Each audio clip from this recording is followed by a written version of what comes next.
अकबर में हमने कहाँ तक पढ़ लिया था? अकबर के बारे में हमने कहाँ तक पढ़ लिया था?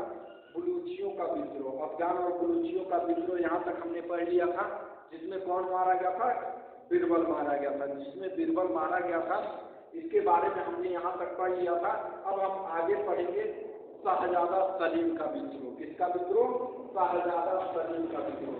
ये शाहजादा सलीम कौन होता है? अकबर का लड़का होता है। कौन होता है? ये शाहजादा सलीम जो है ना, ये कौन है? अकबर का लड़का है, जिसे हम जहांगीर के नाम से जानते हैं। शाहजादा सलीम को किस नाम से जानते हैं? जहांगीर के नाम से जानते हैं। तो जो शाहजादा सलीम होता है, ये विद्रोह कर देता है अपने बाप से 1599 में। कब?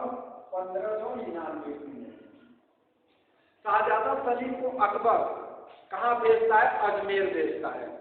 शाहजादा सलीम जो होता है, इसको अकबर कहता है अजमेर भेजता है, लेकिन ये अजमेर न जाके इलाहाबाद चला जाता है। यानी बगैर अकबर से परमिशन लिए या बगैर अकबर को बताए सीधे कहाँ चला जाता है? इलाहाबाद चला जाता है। और इलाहाबाद जाने के बाद वहाँ स्वतंत्र शासक के रूप में शासन करने लगता है। यानी पहले तो बगैर अकबर के बगैर आज्ञा को बगैर बताए चला जाता है। अकबर जानता है कि अजमेर जा रहा है, ये अजमेर जाने के बजाय कहाँ चला जाता है? इलाहाबाद चला जाता है और वहाँ स्वतंत्र शासक के रूप में शासन करने लगता है। और जब स्वतंत्र शासक के रूप में शासन करने लगता है 1602 ईस्वी में अकबर इसे समझाने की कोशिश करता है। कब? 1602 ईस्वी में। तो अकबर 1602 ईस्वी में इसको समझाने की कोशिश करता है। किसको? शाहजादा सलीम को। शाहजादा सलीम को 1602 ईस्वी में समझाने की कोशिश करता है, लेकिन जो अबू फजल होता है, अबू फजल की हत्या सरदार वीर सिंह के द्वारा करवा दी जाती है।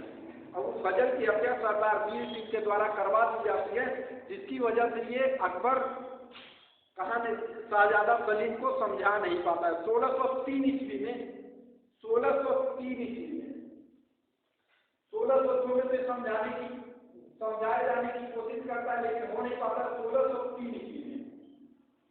कब? 1603 ईस्वी में शाहजादा सलीम खुद अकबर के पास आता है। कहाँ पे? आगरा में। कहाँ पे आता है? आगरा में। शाहजादा सलीम जो होता है 1603 ईस्वी में खुद आगरा में जाकर अकबर से माफी मांग लेता है। 1603 ईस्वी में जब शाहजादा सलीम अकबर के पास जाता है और माफी मांग लेता है, तो अकबर उसे माफ कर देता है। ठीक। और फिर अकबर उसे क्या करता है? जब माफ कर देता है तो उसे भेजता है मेवाड़ जीतने के लिए। फिर सलीम को कहाँ भेजता है? अब अपने बेटे सलीम को कहता है बेटा तुम सेना ले लो और मेवाड़ को जीतने चले जाओ। ये कहाँ भेजता है इसको? अपने बेटे सलीम को भेजता है कि तुम सेना ले लो और मेवाड़ को जीतने चले जाओ। ये मेवाड़ जाने के बजाय फिर इलाहाबाद चला जाता है। ये मेवाड़ जीतने जाने के बजाय कहाँ चला जाता है? फिर से इलाहाबाद चला जाता है। ठीक है। और 1604 ईस्वी में फिर क्या होता है? 1604 ईस्वी में ये वापस आकर फिर क्या कर लेता है? माफी मांग लेता है। किससे माफी मांग लेता है? अपने पिता अकबर से। फिर 1604 ईस्वी में ये आगरा आता है और अकबर से माफी मांग लेता है। अब जब फिर माफी मांग लेता है तो अकबर इसे फिर माफ कर देता है। अकबर इसे क्या करता है? दोबारा माफ कर देता है। ठीक है। उसके बाद ये फिर कभी विद्रोह नहीं करता है। यानी ये 2 बार विद्रोह करता है। ठीक है।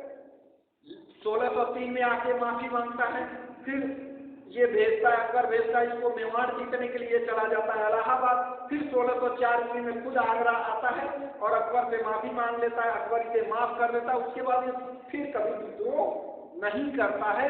इसके बाद में हम जानेंगे अकबर की राजपूत नीति क्या थी। अकबर के राजपूत नीति की बात करें तो वह हिंदुओं के सहायता से साम्राज्य स्थापित करना चाहता था। इसका मेन मकसद क्या था? हिंदुओं की मदद से साम्राज्य स्थापित करना। उसी को कहा गया राजपूत नीति। इसने राजपूत नीति जो अपनाई थी उसका मेन मकसद ये था हिंदुओं के माध्यम से, हिंदुओं की सहायता से साम्राज्य को स्थापित करना। इसे हम राजपूत नीति के नाम से जानते हैं। इसे राजपूत नीति। राजपूत नीति इसका मेन मकसद क्या था? हिंदुओं की सहायता से साम्राज्य स्थापित करना। 1562 ईस्वी में ये क्या करता है? जयपुर के राजा जो फरमान होते हैं ना, इसकी पुत्री से शादी कर देता है। इसीलिए ये क्या करता है? हिंदुओं को मिलाने के लिए या यानी हिंदुओं के माध्यम से राज्य स्थापित करेंगे 1562 ईस्वी में। कब? 1562 ईस्वी में जयपुर के जो राजा होते हैं फरमान, इनकी पुत्री से शादी कर लेता है। और 1563 ईस्वी में, 1 साल बाद 1563 ईस्वी में ये क्या करता है, जो तीर्थ यात्रा कर होता है, जो तीर्थ यात्रा कर होता है, इसे भी समाप्त कर देता है। यानी 1562 ईस्वी में तो भरमाल की पुत्री से शादी कर लेता है, 1563 ईस्वी में ये तीर्थ यात्रा कर को भी समाप्त कर देता है कि अब तीर्थ यात्रा कर भी नहीं दिया जाएगा। और 1564 ईस्वी में ये जजिया कर को माफ कर देता है। किसको? 1564 ईस्वी में ये जजिया कर,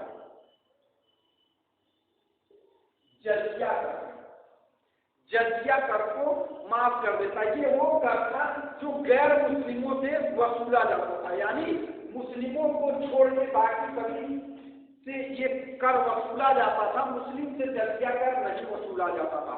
यही था, यानी गैर मुस्लिमों से वसूला जाने वाला कर, जिसे हम जजिया कर के नाम से जानते हैं। 1564 ईस्वी में ये क्या करता है, इसे समाप्त कर देता है। जजिया कर को कहता है कि अब जजिया कर किसी से नहीं वसूला जाएगा, चाहे वो हिंदू हो चाहे मुस्लिम हो, सबके लिए क्या कर देता है, जजिया कर को समाप्त कर देता है। और 1570 ईस्वी में, 1564 के बाद 1570 ईस्वी में, 1570 ईस्वी की बात करें तो 1570 ईस्वी में ये क्या करता है,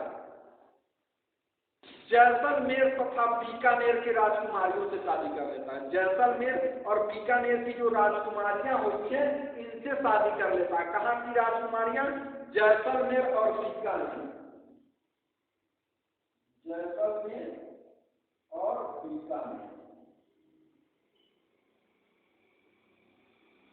जैसलमेर और बीकानेर, यहाँ की राजकुमारियों से शादी कर लेता है 1570 ईस्वी में।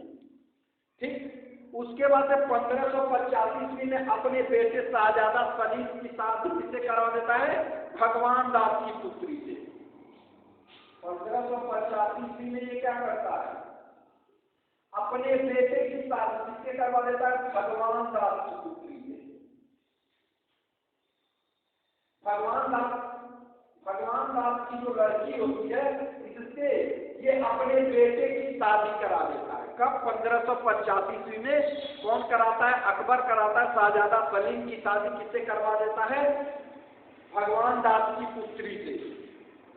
ठीक है, अब इसी का देन था, यानी इसी का देन था, यही उसकी नीति थी कि जब इसने चित्तौड़ पर चढ़ाई की, यानी चित्तौड़ पे जब उसने इनकार कर दिया इस बात मानने के लिए अकबर की, तो अकबर ने चित्तौड़ पे चढ़ाई कर दी, यानी चित्तौड़ से युद्ध जब लड़ा, उस समय राजा मान सिंह और राजपूतों ने इसका साथ दिया। किसका साथ दिया? अकबर का साथ दिया।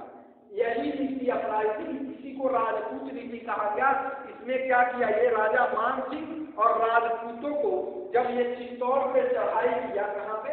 चित्तौड़ पे, जब ये चित्तौड़ पर चढ़ाई करता है, युद्ध करता है, ठीक है, उस समय क्या होता है कि राजपूत और राजा मान सिंह दो लोग इसकी मदद करते हैं। राजपूत जो होते हैं वो भी इसके साथ हो जाते हैं अकबर के, और राजा मान सिंह ये लोग इसका साथ देते हैं चित्तौड़ के युद्ध में।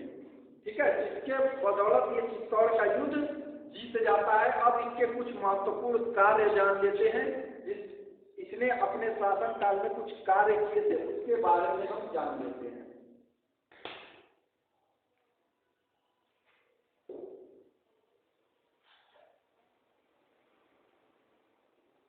अकबर के कुछ महत्वपूर्ण कार्यों के बारे में जान लेते हैं। अकबर के कुछ महत्वपूर्ण कार्यों के बारे में जान लेते हैं। अकबर के कुछ महत्वपूर्ण कार्यों के बारे में बात करें तो इसने दीन-ए-इलाही धर्म की स्थापना की थी। कौन सा धर्म बनाया था इसने? दीन-ए-इलाही।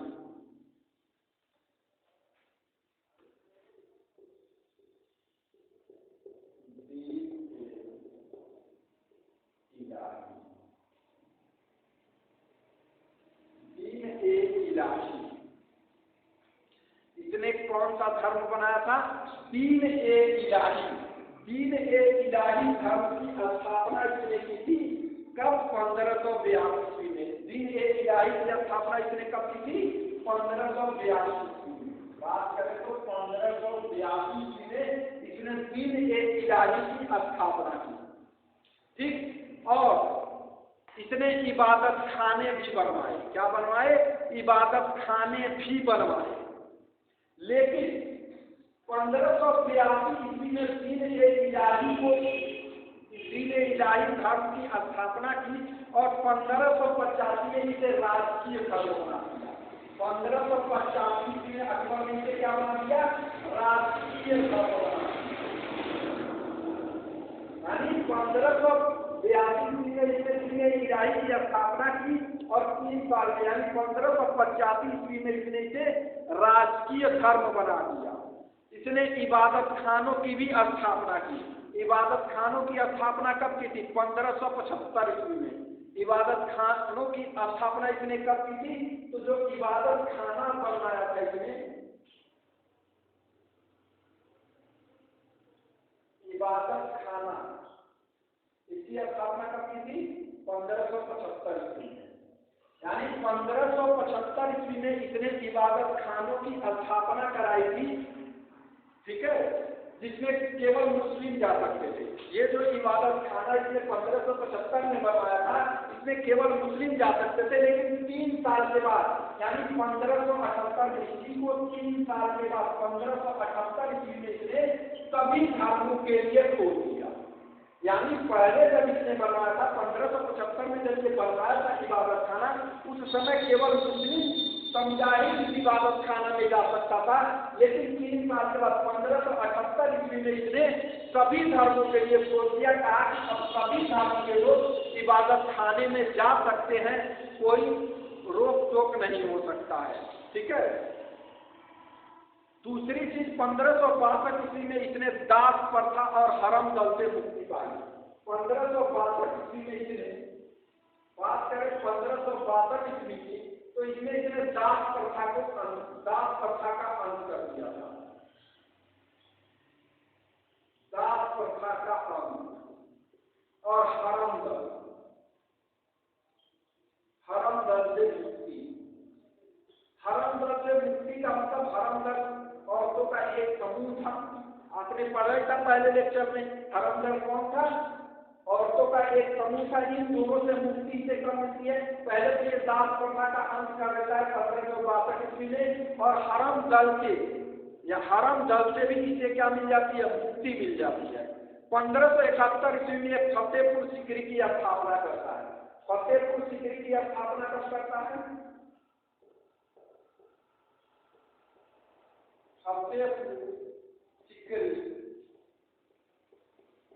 ये फतेहपुर सीकरी की स्थापना कौन करता है? अकबर करता है। अगर पूछ ले कि फतेहपुर सीकरी की स्थापना कौन किया है, तो अकबर ने किया है। कब? 1571 ईस्वी। इसकी स्थापना कब की गई थी? 1571 ईस्वी। यानी 1571 ईस्वी में ये क्या करता है? फतेहपुर सीकरी की स्थापना करता है और आगरा से, यानी जो आगरा राजधानी थी, इसको यहाँ से स्थानांतरित कहाँ करता है? फतेहपुर सीकरी में। फतेहपुर सीकरी की जब यह स्थापना करता है, उसके बाद से आगरा से राजधानी को स्थानांतरित करता है कहाँ?